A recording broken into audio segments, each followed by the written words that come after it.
45 মিনিটে দেশ ছাড়া করেছো ভাঙ্গা হেলিকপ্টারে কইরা।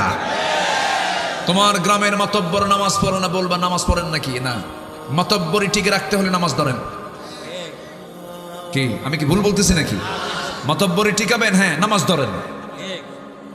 একবার দুবার বলবেন শুনবে না, তৃতীয়বারের মাথায় চোখ রাঙ্গায় বলবেন, কারণ ওষুধ না খেতে চাইলে মা তো চোখ রাঙ্গায় খাওয়ায়, ঠিক কি না? এতেও যদি না শুনে চোখ রাঙ্গায় বলবেন, নামাজ পড়বেন, মাতব্বরি থাকবে, নামাজ মাতব্বরি ছুটায় দেব। আমরা এমন দেশ গড়তে চাই, জোরে বলে ইনশাআল্লাহ।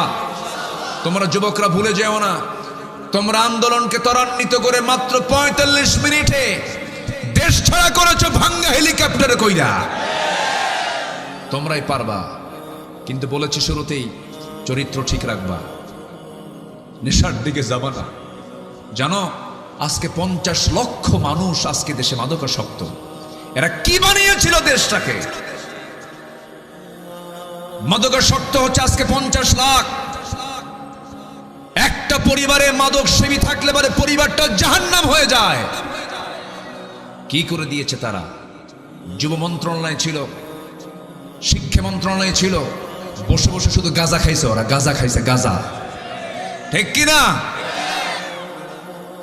আমরা সাজাবো দেশটাকে, সাজাবো কি দিয়া বলেন তো? আসতে বলেন কি দিয়া? কোরআন দিয়ে।